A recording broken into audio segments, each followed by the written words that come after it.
Assalamualaikum warahmatullahi wabarakatuh. Nama saya Riki Riswandi, NIM A1180008. Di video kali ini saya akan menjelaskan mengenai sistem operasi.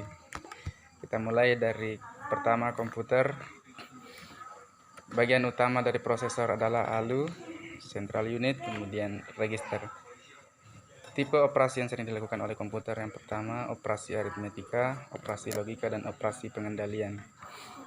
Tujuan sistem operasi yang pertama agar dapat merancang sendiri, yang kedua agar dapat memodifikasi sistem yang telah ada sehingga sesuai dengan kebutuhan, kemudian dapat memilih di antara berbagai alternatif sistem operasi, kemudian memaksimalkan penggunaan sistem operasi.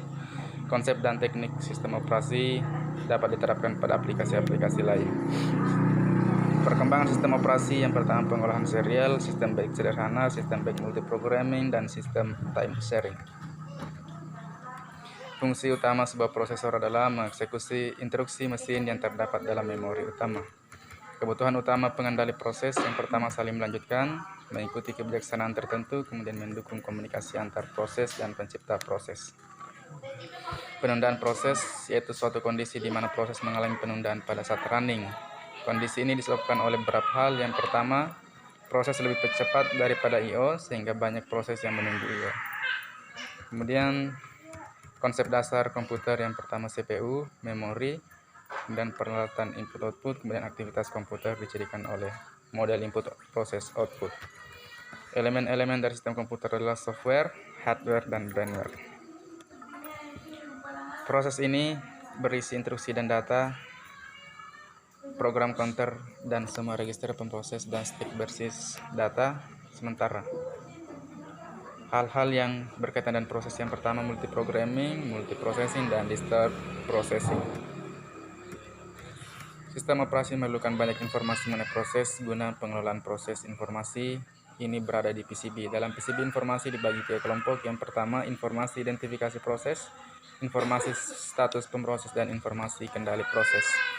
Operasi-operasi terhadap proses antara lain penciptaan, penghancuran, penundaan, kelanjutan proses, pengubahan, memblok, membangunkan, menjadwal, dan memungkinkan proses berkomunikasi dengan proses lain.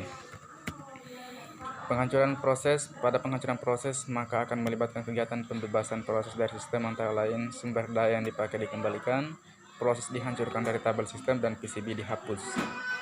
Setiap proses mempunyai state yang perlu diperhatikan sistem operasi yang dicatat dalam tabel. Yang pertama, tabel informasi manajemen memori, tabel informasi manajemen masukan atau keluaran, tabel sistem informasi, dan tabel proses mengelola informasi. Fungsi OS. Sistem operasi berfungsi untuk mengatur dan mengawasi penggunaan perangkat keras oleh berbagai program, aplikasi, serta para pengguna. Layanan OS yang pertama, pembuatan program, eksekusi program, pengaksesan I/O device, kemudian pengaksesan terkendali terhadap berkas, kemudian deteksi dan pemberian tanggapan pada kesalahan, kemudian akunting. Booting berarti proses pengaktifan komputer sampai diambil alih oleh sistem operasi, yang disebut juga dengan istilah bootstrap. Jenis-jenis OS ada DOS, Disk Operation System, kemudian Windows,